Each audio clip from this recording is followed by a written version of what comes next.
Well, about a month ago, the World Health Organization named Jeremy Farrar as its new chief scientist, sort of like the Fauci for the organization. His role is to look at the science and make health guidelines for member states. But here's the thing. The WHO is looking to expand its power by forcing member states to adhere to their guidelines, essentially trying to get the globe on the same page. Now, on the surface, everyone being on the same page doesn't sound like a bad idea. With all of the global travel and trade, everyone working together on one plan sort of makes sense and it sounds nice. But is it? Well, it depends, right? It depends on who's in charge. So who is this Jeremy Farrar guy? And how exactly does the WHO intend to gain unprecedented power to control nations' health responses? With us is investigative journalist with Unlimited Hangout and The Last American Vagabond. In my opinion, one of the best and someone I have immense respect for. Whitney Webb, welcome to the show. Thank you so much for being here. Hey, thanks. It's great to be here. Thank you. All right, so tell us, who is this Jeremy Farrar guy and what kind of power is he going to have at the WHO? Well, so Jeremy Farrar has been in different positions at different point in his life, right? But as you mentioned in your intro, he was it was announced by the World Health Organization he's going to be their chief scientist, I believe, starting in February of this year, so just a couple weeks from now, and it was announced in December. And up until this point, since about 2013 or so, Jeremy Farrar has been the director of the Wellcome Trust, which is actually surprisingly and very, there's not a lot of reporting, deep dives, I guess you could say, about this organization and their agendas, but they're definitely, in my opinion, very disconcerting. So the Wellcome Trust is sort of born out of the pharmaceutical giant that gave rise to what is now GlaxoSmithKline and was previously responsible for scandals in big pharma, including AZT and the AIDS situation in the 1980s, where AZT should not have been used in the way that it was and led to a lot of unnecessary deaths and, of course, a lot of controversy around figures like Anthony Fauci back at that period of time. And, of course, a lot more people are familiar with Fauci and his style now, but a lot of those same actors were back there in the 1980s and have since, been in different positions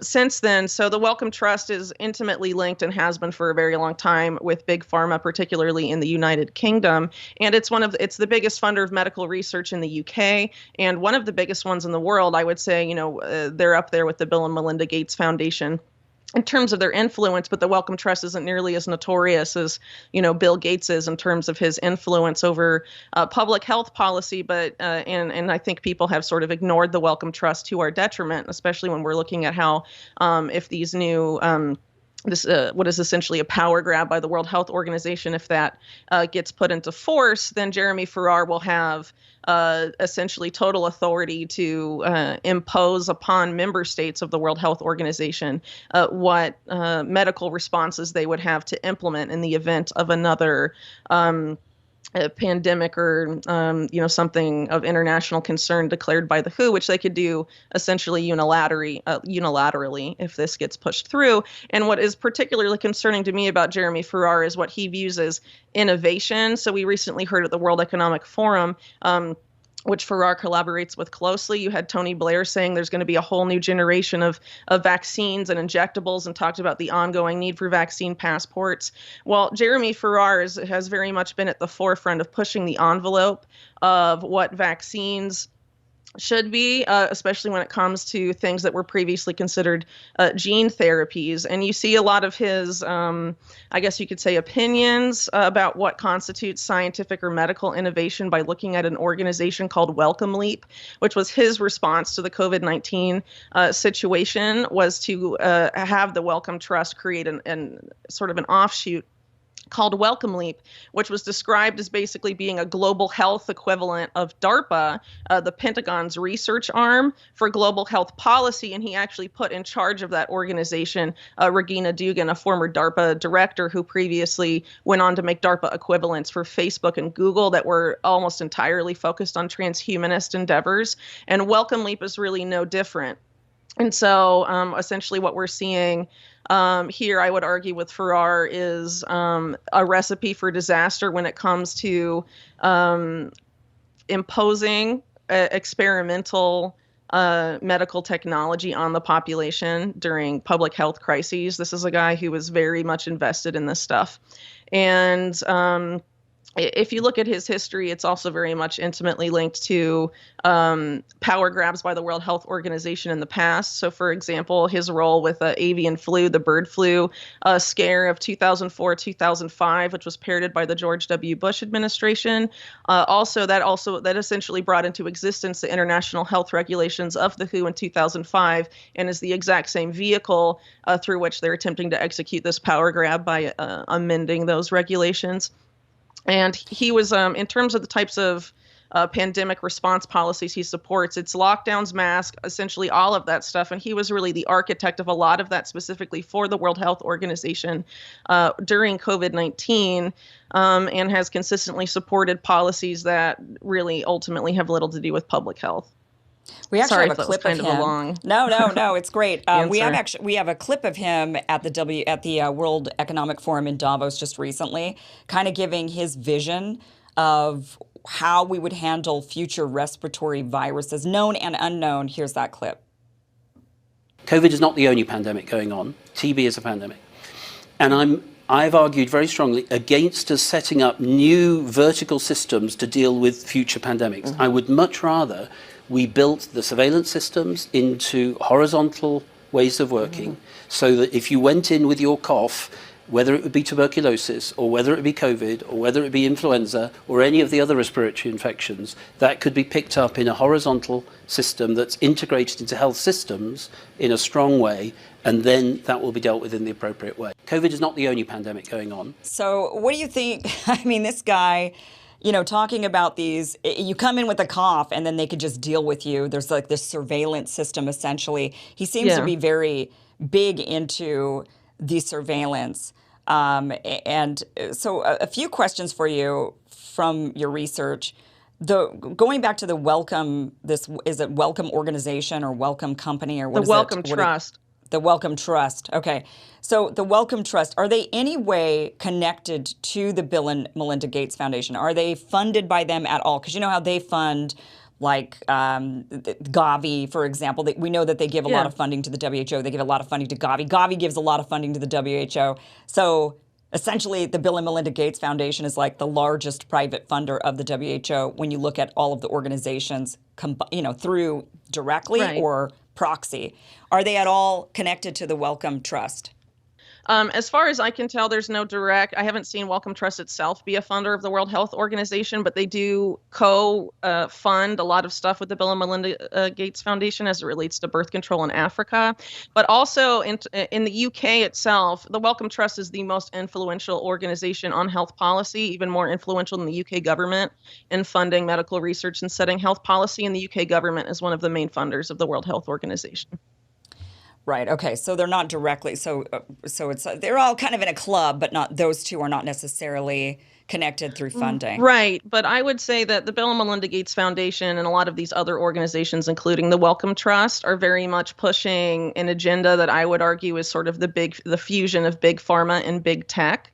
And this is something that's promoted a lot by groups like the National Security Commission on Artificial Intelligence, which is a U.S. government commission, and others. Essentially, big pharma is looking for new markets and new products, and big tech can help them accomplish it, because big tech has long been interested in pushing through wearables and other sorts of technology. And of course, a lot of these organizations also have connections to the national security state that for a long time has been very interested on surveillance, not just of what can be observed externally, but also internally. This is reflected by efforts, for example, after September 11th, the Total Information Awareness Program. So this was essentially a pre-crime system marketed as stopping terrorist attacks before they happen.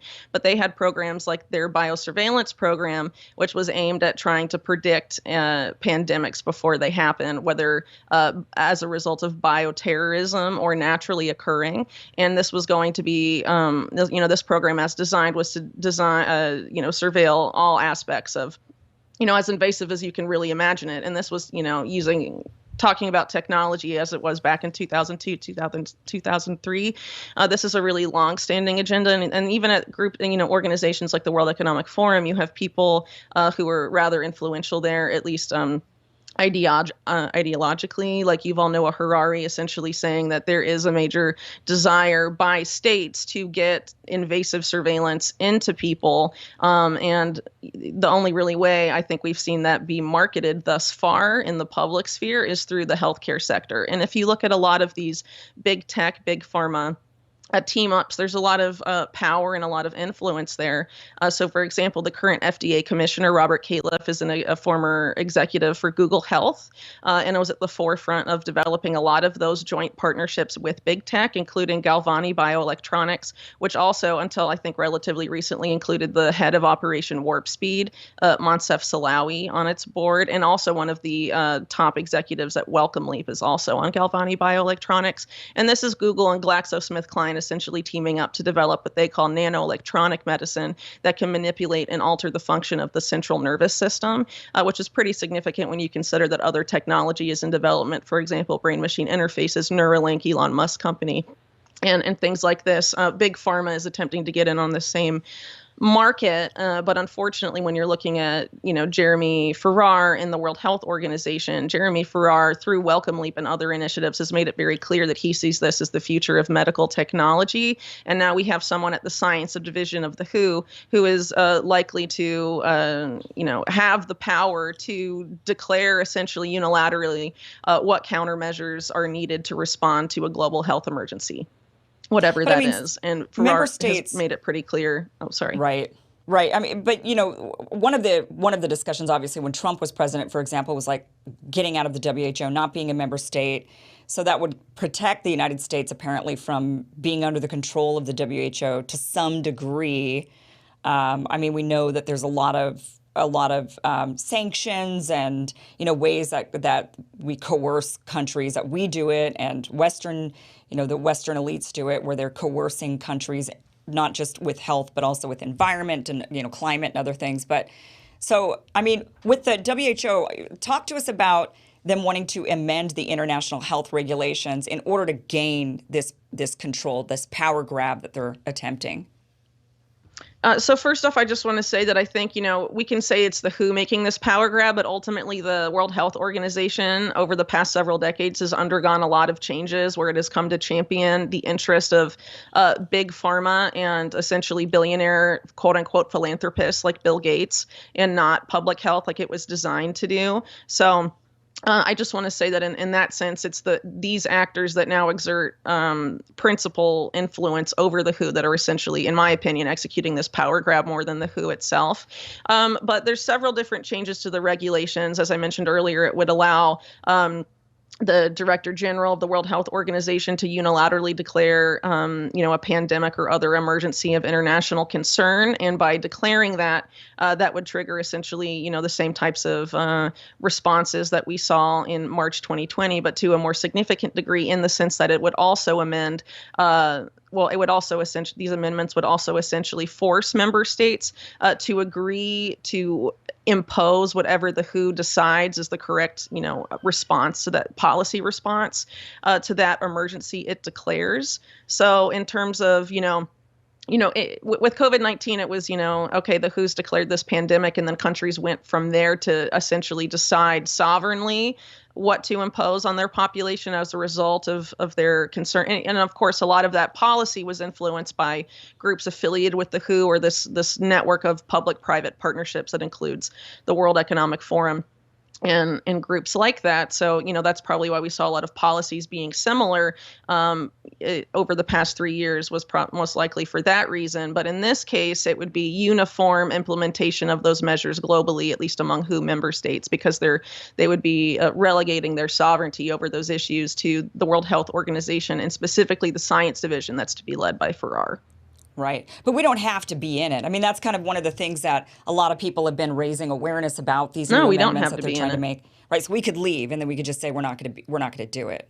But that might come with global consequences. If you see one of the drivers behind this agenda as being Big Pharma will, regardless of whether or not the U.S. is a member state of the WHO, will continue to have a lot of continue to have their policy influenced to a significant degree by Big Pharma and also by Big Tech, which, as they're essentially fusing through a lot of these joint ventures, you also have the national security state, as I mentioned earlier, and in the background, a lot of these big tech companies have their ties back to national security agencies, and a lot of, InQtel, for example, the CIA's venture capital arm, and entities like that are also a major funder of some of these startups that see a merging of big pharma and big tech. And I think, regardless of whether the World Health Organization is a part of it or not, there are very powerful forces in the U.S. that are trying to herd American health policy in that direction specifically. And they've talked about it even before COVID-19 as a way to help ensure economic and military hegemony for the U.S. by forcing the U.S. Population to start using artificial intelligence in pretty much every sector of their lives. They said healthcare is where we're going to have to do this first, essentially, and get the foot in the door. The WHO was actually easier than like the CDC here in the United States. I mean, we had harsher restrictions than even what the WHO was recommending. Right. They never recommended to mask young children, but here they were like, no, mask the young kids because you got to do it until they get a vaccine, right? It was all about do this. They can't go to school. They have to wear a mask until they get jabbed, a couple times over. Big Pharma, of course, being behind all of that. When push came to shove, parents didn't even sign up for it. They didn't really even want to do that for their kids. And that's what we saw, even though the narrative in the media and with the healthcare professionals was, no, every parent is just waiting for this.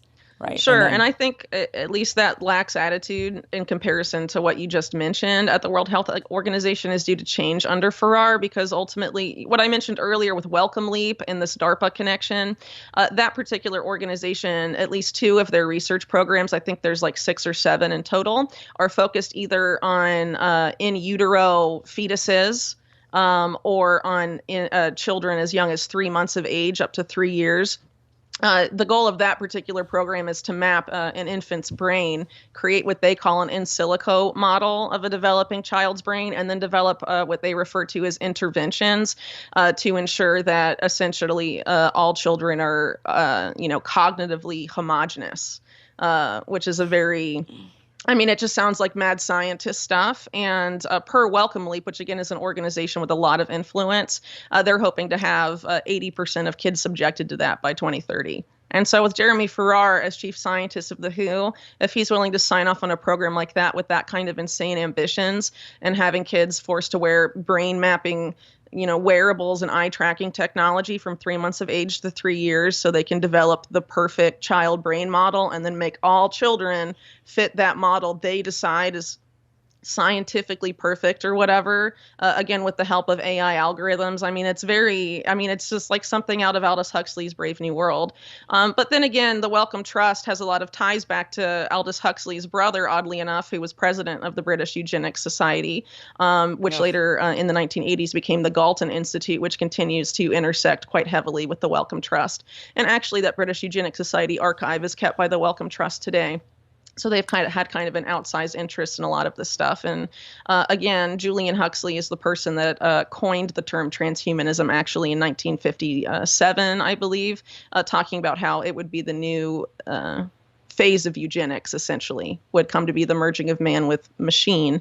And he was a director general of UNESCO, again, at the UN, and talked about we need to find a way to make the unthinkable thinkable again with respect to eugenics right after World War II. So if you have people like that at the United Nations and influencing major medical research organizations like the Wellcome Trust over a series of decades, you're bound to have really nasty consequences. And unfortunately, it hasn't been talked about enough. And the Wellcome Trust continues to be underreported about. And now the guy that's been at the helm of that and signing off on a lot of these honestly hellish programs is due to have an insane amount of power when it comes to the sovereignty over your own body and your children's bodies. And so I really think that Jeremy Farrar needs to be talked about a lot more, particularly by outlets that are rightfully covering the World Health Organization's efforts to expand its influence and power.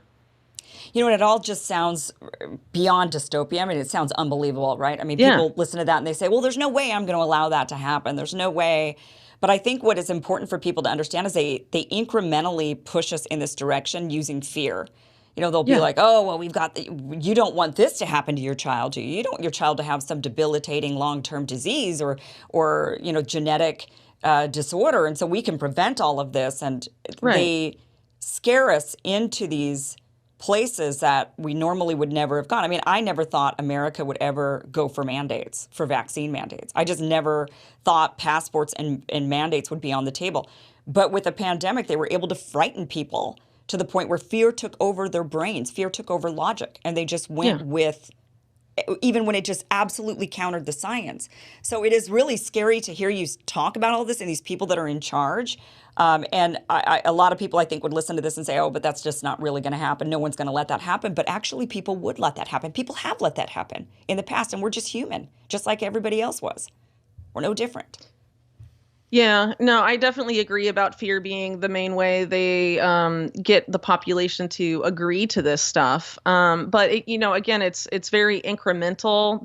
This agenda, particularly to advance medicine to this point, and it's been developed for a long time. And specifically, a lot of these genetic-based medicines, like the mRNA vaccines, it didn't start with just those. It goes back, much farther to things like the Human Genome Project and things like that was, partially motivated by an effort to be able to manipulate people's genetic makeup in vivo. In all of this. And, what we saw with COVID-19 too is a lot of, efforts to massage definitions, with the CDC even changing the definition of what a vaccine is in order to, allow mRNA vaccines to be, described as such. And what's particularly disturbing too is, because of this, the justification of the emergency, this allowed a lot of changes to be made in terms of the regulatory framework that allowed products that were unable to get onto the market for over a decade because they were too toxic in animal trials, talking specifically about at least Moderna's mRNA program. In products, they couldn't get on the market because they couldn't get past animal studies. And so all these loopholes that emerged as a result of, the perceived emergency of COVID-19 allowed all of that to happen when it wouldn't have happened under normal circumstances. And now it's in a majority of Americans.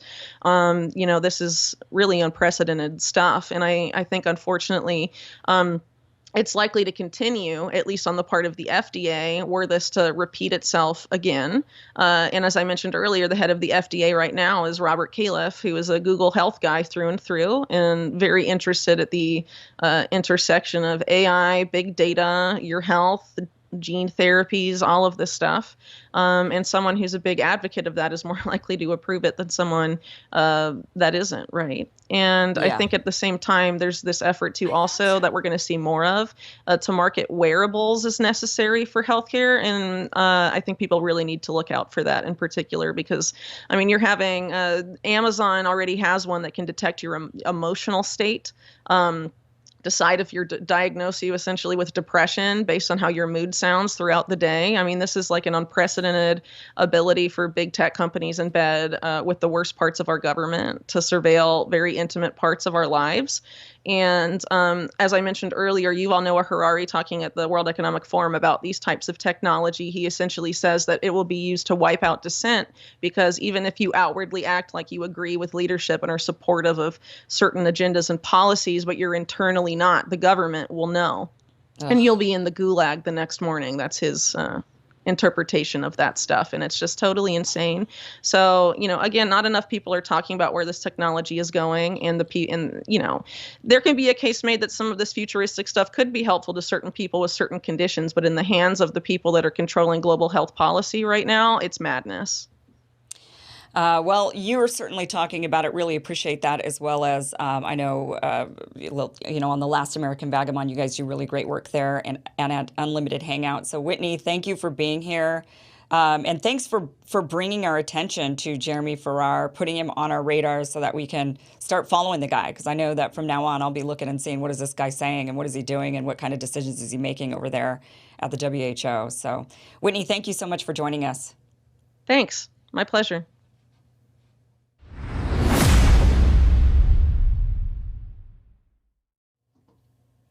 Look at this recent article from Barron's Gold. Gold has the edge over stocks in 2023. Gold is up 7%, while the S&P 500 is down 2.4%. So it is a good time to consider making some moves into gold. You can diversify your investments by adding precious metals to your portfolio, which is a great way to protect your savings during these times of inflation. And with Birch Gold, it's easy to do.